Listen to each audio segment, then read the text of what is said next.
Hello everyone, welcome to Video Boys Reviews. I'm Kenneth. I'm Matt.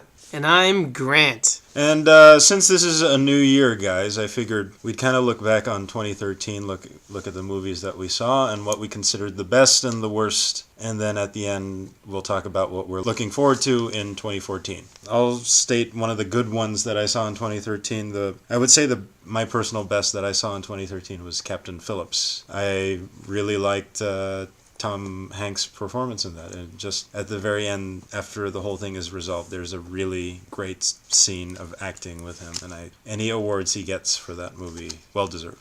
Matt, something you liked in 2013? Well, my list is going to be biased towards big budget action movies. I didn't really see a lot of movies in 2013. I haven't seen Captain Phillips, for example. Oh. But I guess from the bottom going up, I would say Star Trek Into Darkness. I liked. It was sort of a fun action movie. I hear all the complaints and I agree with them, but I liked it in spite of all of those things. All right. Yeah, I agree with that. Grant. My list is even shorter than either of you guys's. I saw 11 movies in all of 2013. All right, Grant, what is your third best on that list? Third best on that list would be Star Trek Into Darkness. All right, so both of you guys are Star Trek. I liked it. All right, yeah, that was. I agree. That was a pretty good movie. Kenneth, second best movie. All right, second best movie I saw, and bear in mind there are still two movies I want to see in 2013. That's Wolf of Wall Street and American Hustle. I really want to see both of those movies. So Does it still count as 2013 if you see it in 2014? Well, it was released in 2013. I think it counts. And Grant, why are you blowing raspberry at those movies? I don't want to see those movies. Oh, okay. All right. Well, second best movie I saw in 2013, I would say, is The World's End. It's that Simon Pegg sequel to, not Zombieland, Shaun of the Dead and I didn't Hot see it Fuzz. because I didn't like Dead Man's Chest very much. Dead Man's Chest, that's a Pirates of the Caribbean movie. Yeah, so I thought that movie was pretty funny. I don't think I have laughed so much in a movie theater for a long time before I saw World's End. So that was a fun movie. So that's all I need to say about that. Matt, next one. All right, so my second best that I saw in 2013 is Pacific Rim. I thought it was a really great example of the kind of movie that it is, which is sort of intentionally over-the-top action movie. It's sort of like if Transformers was actually, very well done by someone who was a big fan of big monster movies. Someone who knows how to direct. Like Gundam-style thing. Right, someone who knows how to direct. And yeah, so when it goes, something crazy happens, goes over the top, it feels sort of like this is a natural conclusion to a sort of build-up of tension, and it feels like, yes, I'm so glad that happened. It's not comical or ridiculous or insulting. It's just a lot of fun. Well, it's kind of on a level where you expect ridiculous things to happen, and it's just like when it does happen, it doesn't feel out of place or something. Exactly. Yeah, with Transformers, you have moments where you're supposed to take it seriously, but then you have all those scenes where like the mom smokes pot or something, and the robot starts rapping. Yeah, and the robot starts rapping, and it's just like no, you can't take anything seriously in movies that have things like that.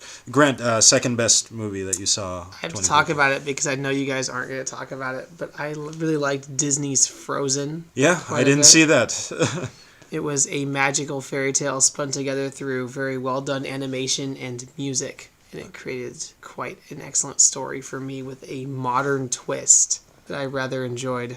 Grant, let me ask you, would you have preferred that this was animated like the old school Disney movies, or is it fine the way it is? Or is it like a movie that needed to be the way it was? It would have, most of the movie would have been fine had it been 2D animated, but there are certain sequences, for example, when the queen is creating the castle made of ice using her magic powers, that where the 3D animation kind of really did come in handy with really showing how amazing it is from the different angles spinning around it and like sort of special like camera twists and stuff to it, where the 3D animation really did kind of come in handy. But for the most part, I would say that 2D animation would be just fine. Yeah, because everything I hear about Frozen is that it's a kind of a callback movie where it's musicals and stuff like that, and it's just it feels like a classic Disney film, Disney fairy tale story.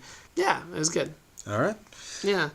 I think part of it too, the movie would have been just as fine if it was called The Snow Queen as if it were called Frozen. Oh, is that because it's based on Hans Christian Andersen. Yeah, I was going to ask you that. Are you familiar with the original story? Do you know anything? It is absolutely nothing like that. Oh, okay. But it would have been just fine if it was called that instead of Frozen. You said the same thing about Tangled too. Tangled right? would have been better if it was called Rapunzel. Oh, all right. Tangled clearly should have been called Rapunzel. There's no point in the movie where her hair even gets tangled. It never actually happens.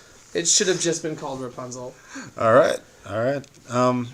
Well, I was going in the reverse order of you guys. The third best movie I saw, and do bear in mind, Star Trek Into Darkness has gone down a little bit in my estimation. I know in my Kenneth's Corner I rated it the best summer movie.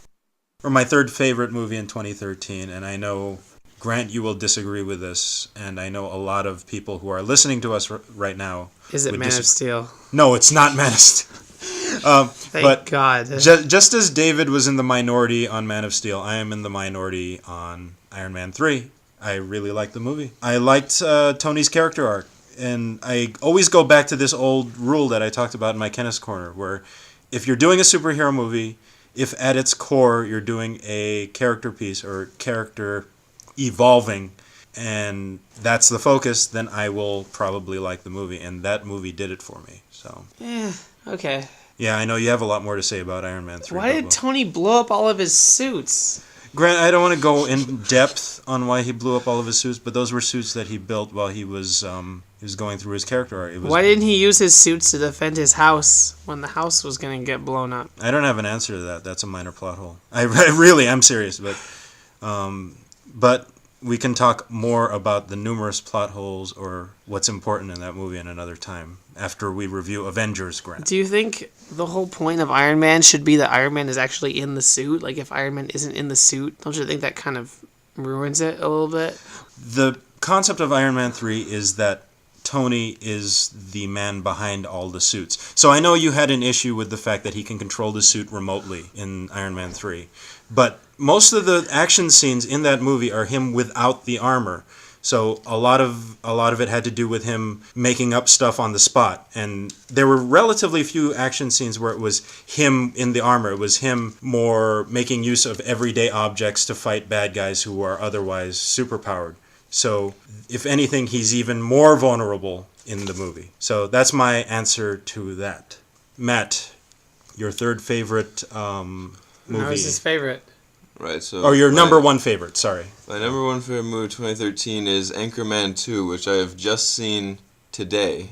Oh, yes, I like that movie a lot, too, actually. And it was very funny. I was cackling with laughter throughout, a large proportion of it. And I guess it's sort of hard to explain why you why you feel things are funny. Yeah, with comedies it's subjective. I will say that I really appreciated the editing in this movie. It felt like a lot of scenes were improvised and they just sort of edited together a coherent conversation from whatever they had. Yeah. And a lot of times in comedy, there's sort of this cowardly thing where they'll have a joke that gets a laugh, and then after that there's a smaller joke that's not as funny that sort of lets the audience down until you get into the next topic, and it's sort of like a soft punchline. Right. It has this sort of natural arc to it. I think that's really dumb and not funny. You should just go with the funny joke.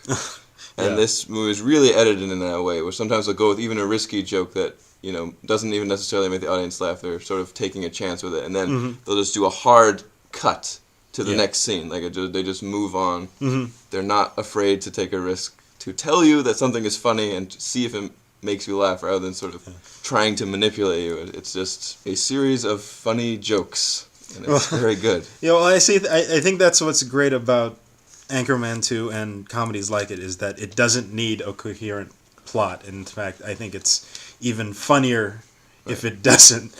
It's like a movie like The Producers. You've got Zero Mostel's character and Gene Wilder's. Their characters do not change throughout the movie. They end up being the same assholes that they were at the beginning, and that's what makes it funny. It's not like another movie where they have to go through a character arc. So, yes, agreed. And I did like Anchorman 2. That would be like an honorable mention for me. But Grant, your favorite 2013 movie? My movie was also a comedy, and it was This Is the End. Did you guys see it? No, I didn't see it. Oh, it was really good.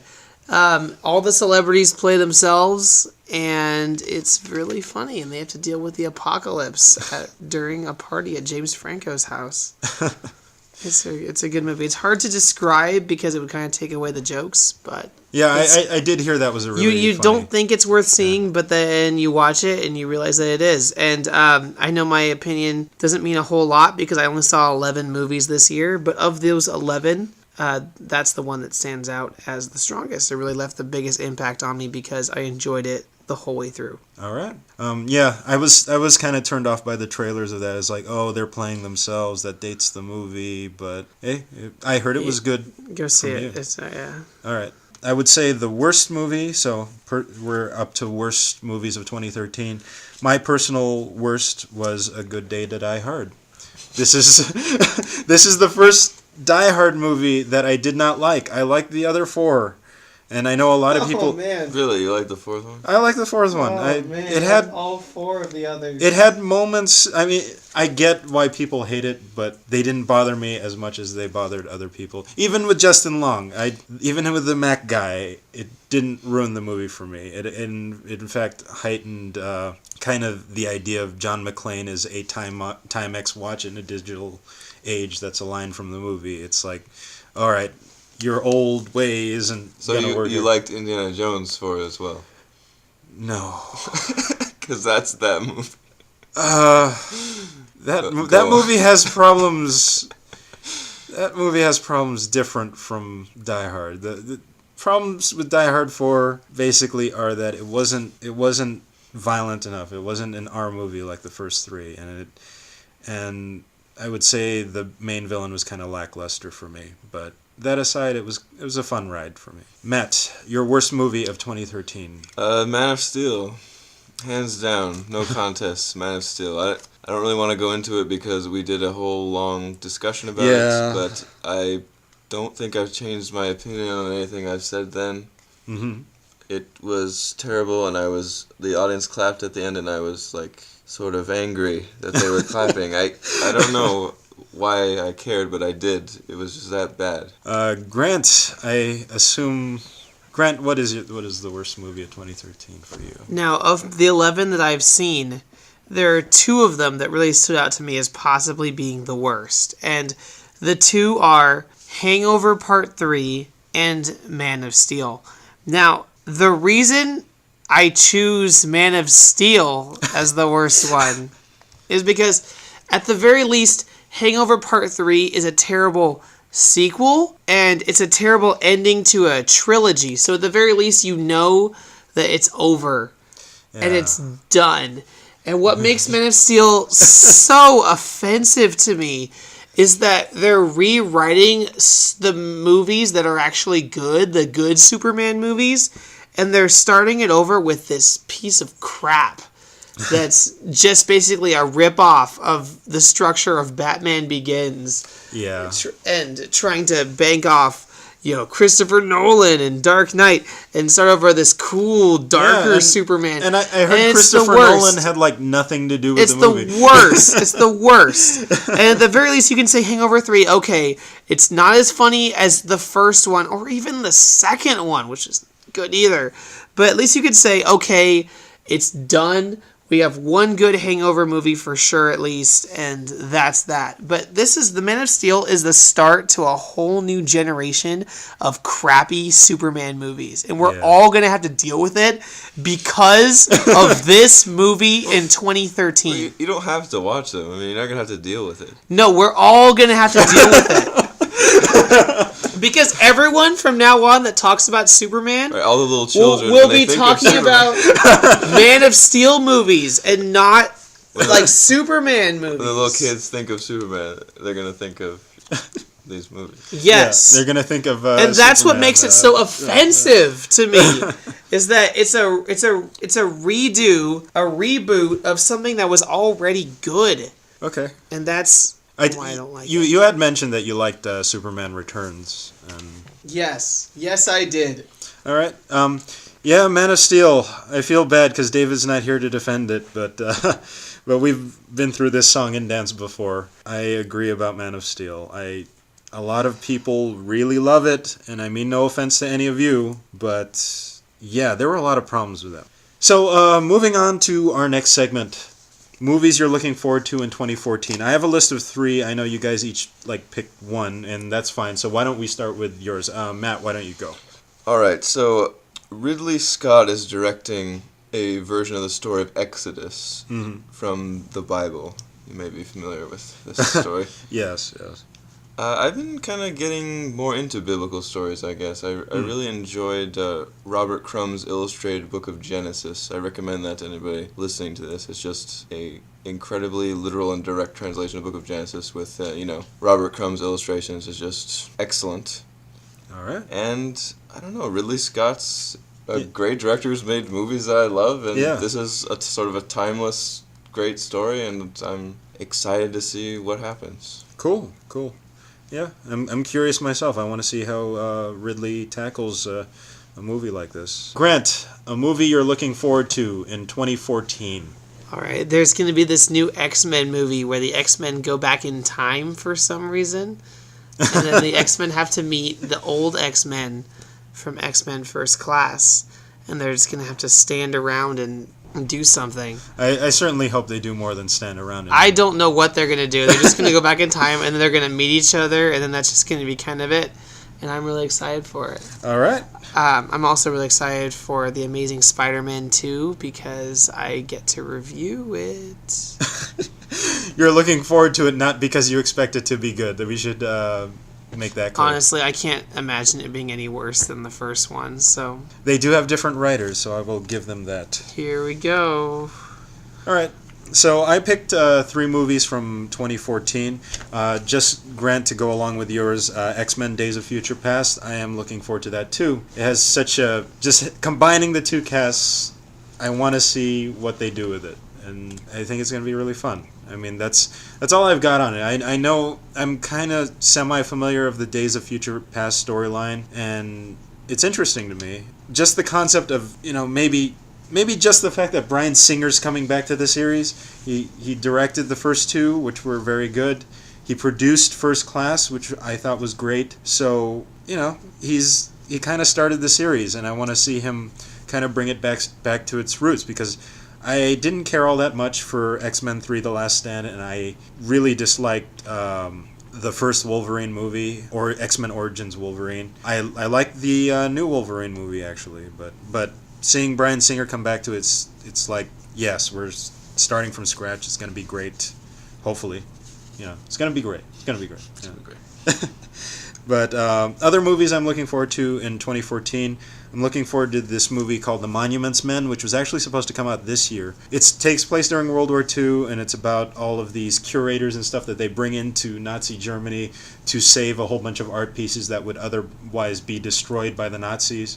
And just looking at the cast, George Clooney, Matt Damon, it's like Ocean's 11 basically, and John Goodman, and John Goodman. So it's just that cast of characters working together to save all these art pieces in World War II. I'm looking forward to that. I'm not looking forward to it because I hate Matt Damon. I think I saw a commercial for that and I was just like, nope.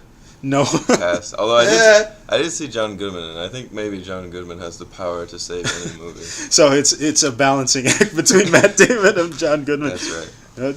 I think John Goodman is Goodman trying to save it and Matt Damon trying to destroy it. And the last movie I'm looking forward to, A Million Ways to Die in the West. That's Seth MacFarlane doing a Western comedy. And I haven't seen Ted, but just looking at the concept of the movie, it's a farmer who's a coward, and he's played by Liam Neeson. He seeks out a wife of a gunfighter who's played by Charlize Theron, and they have to work together to stop bad guys and stuff. Ted was funny. Did Ted come out in 2013? Ted, I think, was 20. Okay. It was 2011 or 2012. I'm not sure. Oh, which. Darn it! Yeah. Well, that's kind of our thoughts on this past year and the upcoming year of 2014. Thank you for watching our video, and hope you join us again for our next video.